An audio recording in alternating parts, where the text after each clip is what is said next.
Hi, my name is Lena Sherman, and I welcome you all to this talk show at World Water Week. It's called Road to 10th World Water Forum 2024, Water for Shared Prosperity. The World Water Forum is held every 3 years and is co-hosted by the World Water Council and a host country. It's one of the largest water-related gatherings in the world involving various stakeholders for providing water solutions, and that we all know is so much needed. Next year's forum will be held in Bali in Indonesia, and the theme for the forum will be Water for Shared Prosperity, a theme that requests a lot from us all, I think. I'd like to introduce to you the speakers. Mr. Basuki Hadimilyono in the middle, chairman of the 10th World Water Forum. He's also the Minister for Public Works and Housing in the Republic of Indonesia. Peter McCormick, Daughtry, Board of Governors of World Water Council, and Kenzo Hiroki, National Graduate Institute for Policy Studies. Is that so? That's it. I'd like to welcome you to this talk show. Mr. Basuki, I would like to start with you. We all know there are tremendous challenges in the water sector globally. What should you say is the expected role and outcome of this 10th World Water Forum to be able to address those challenges? Yes, thank you very much. So, World Water Forum should be the largest water resources event or festival in the world. We start from the, we already, Indonesia has been chosen as the host to conduct this World Water Forum in Senegal in the World Water Forum 9th. I think for this World Water Forum 10, there will be most important challenge for us to discuss, because there are so many challenges now coming, not only because of pandemic. With the pandemic, we all understand that water quality and the water quantity is much more needed. The study of the Indonesian Water Institute said that the need of water supply now is becoming 3 times than before pandemic. Climate change is also becoming the most challenging for us to adapt to this climate change, and also water-related disaster. For Indonesia, people can say Indonesia is like a super mall of disaster. Okay? You just name it. From January until now, July 2023, we already experiences in at least 2,500 disaster related to water, yes, to water, like a flood, and then flash flood, and then what you call it, tsunami, and then what, landslide, and then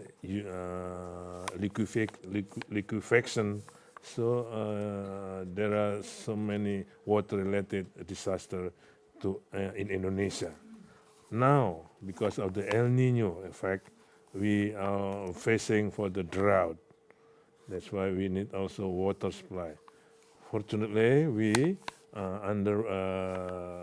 since I was the minister of the Public Works and Housing, we now build 61 dams, 61 dams during the 10 years. Out of those 61, so far already constructed, finished 36. In 2023, there will be another 10, and next year will be 15 constructed. World Water Forum should be the the event that we can share our experience, our challenging thing that we have to face for water resources management. In Bali, there are also heritage for the water resources management called Suba. This is under the Hinduist belief, Trihita Karana, the close relation between people, environment, and God. Based on that principles, the Balinese manage the irrigation in equitably manner. We have that. We now still in operational that Suba system. Okay?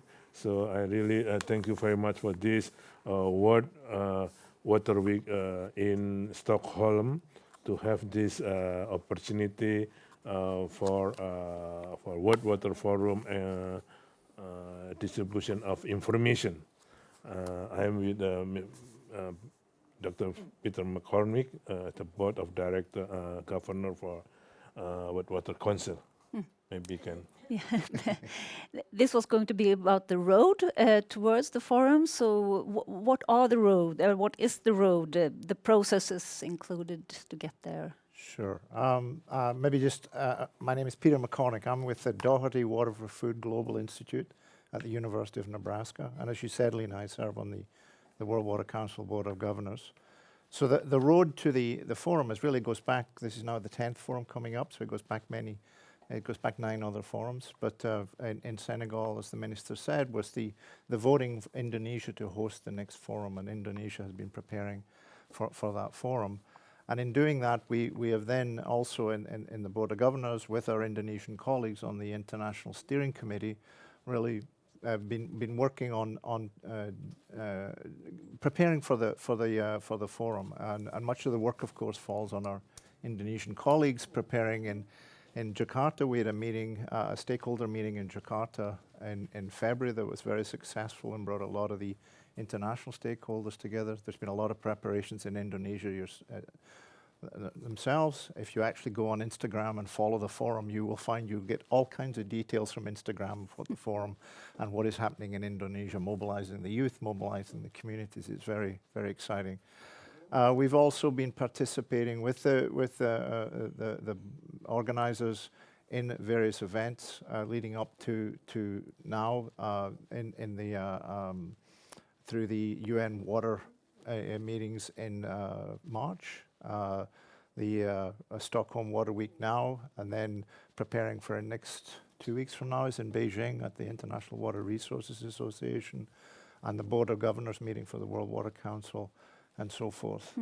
At the same time, we've been also working on the priorities, and I say we, that's everyone involved with this.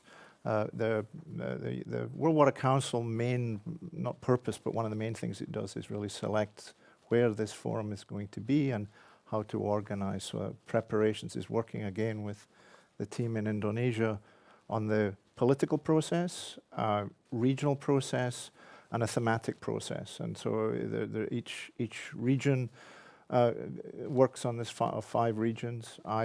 Being based in the United States, we are working with our colleagues across the Americas, developing our regional process to feed into Bali. We're also working on the thematic process across the 6 themes or sub-themes of the forum, and that involves many people.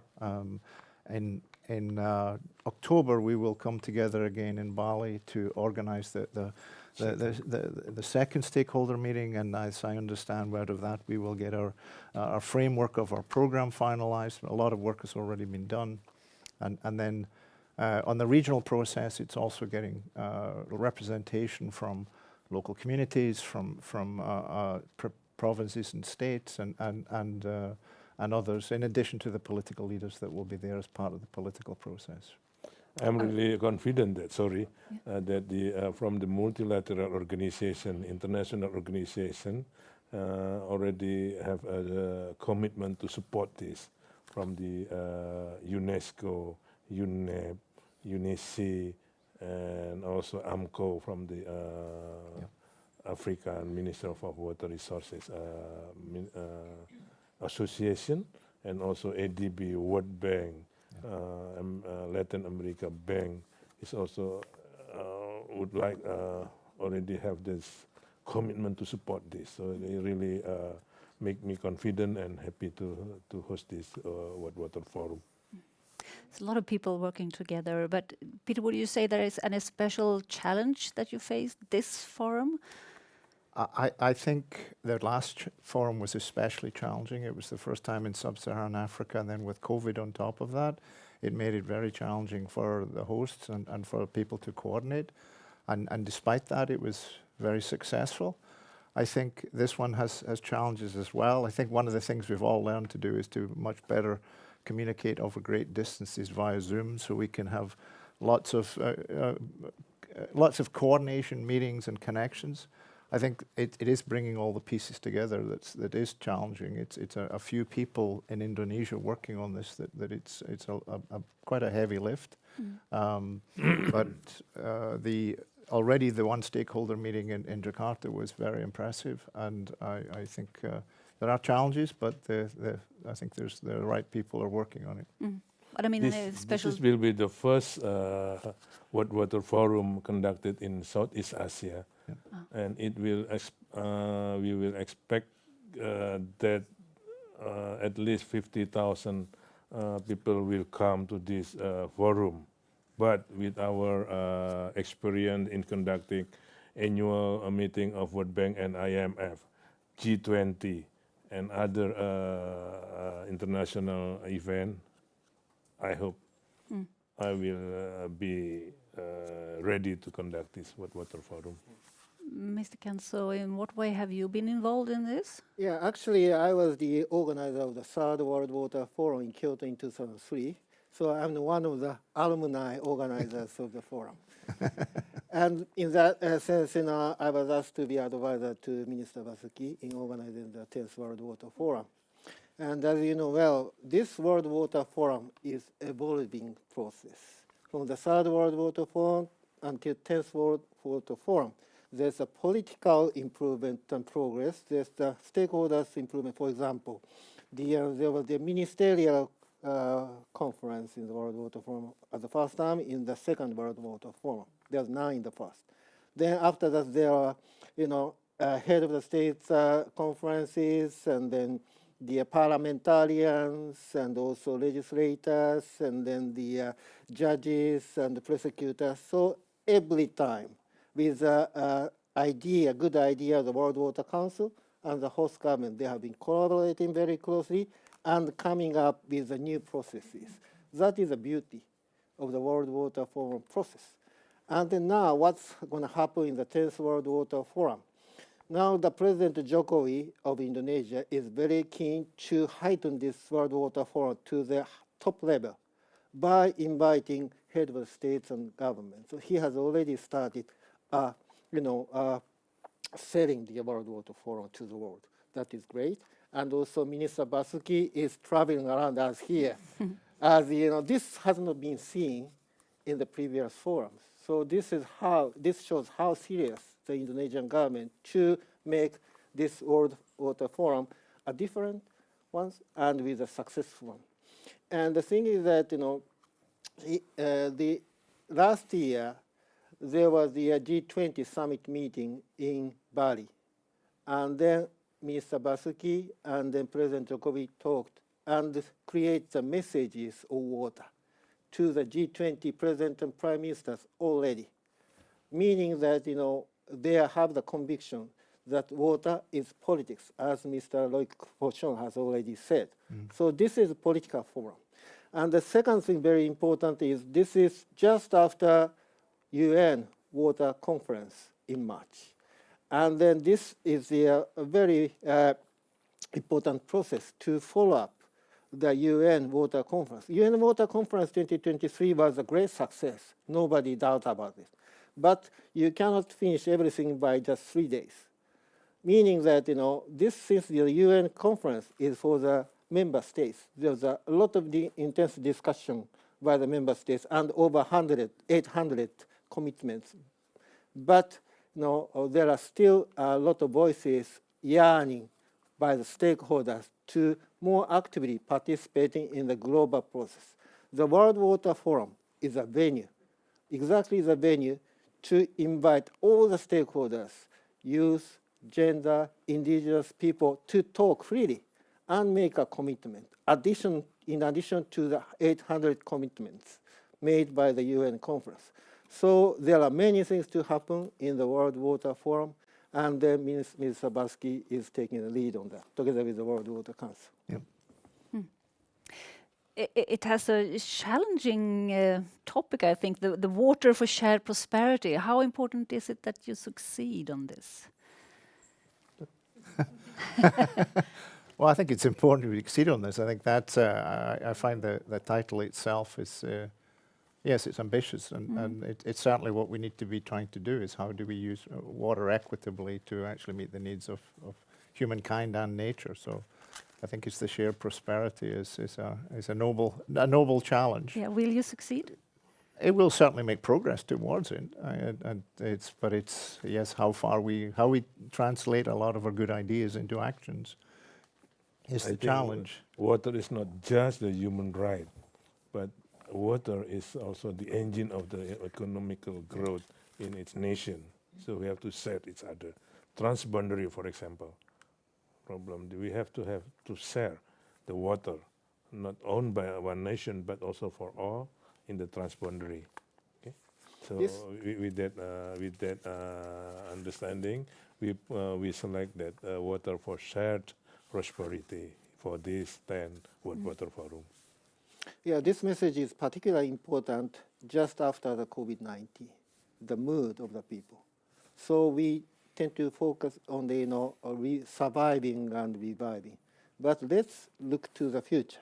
We are here for prosperity, and the water is the engine to make it happen. That is a strong message by the Indonesian government and the World Water Council to the world. Is there a message you would like to share with us that you would like us to take away from this discussion?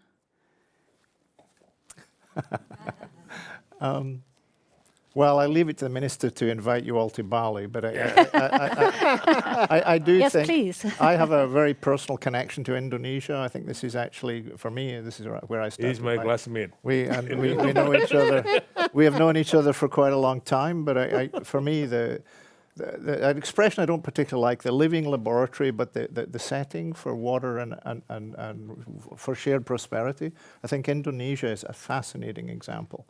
And there, as the minister was saying, the Subak system in Bali is an ancient institution, and the emphasis on not just on infrastructure, but institutions and the cultural and the religious dimension of water is really to be experienced in Bali and Indonesia more broadly. So I think the takeaway message is yes, we do have, there are challenges in addressing water, or we all wouldn't be here. But to really go to as a collective group of water professionals and where we will bring some of the world leaders and so forth, this is a huge opportunity. It's a big event, but it's a huge opportunity from everyone, from the people entering the sector to those who are, like some of us, are getting towards the end of our engagement in the sector. But it's I think it's a really positive opportunity, and especially in this kind of post-COVID times. Minister, do you? Anybody have not in Bali? Have not been in Bali? Raise your hand. Oh, wow. Now it is the time for you to come.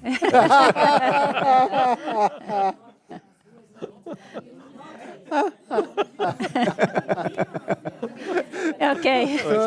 You have the invitation of the minister. That would be wonderful. Thank you. Yeah. Yeah, yes? Actually, in Bali, the water has melted into everyday life, and the culture, society, and even religions are mingled with water. So you can feel that if you visit Bali, you can feel it how water is closely related to the people. But you cannot feel it in online.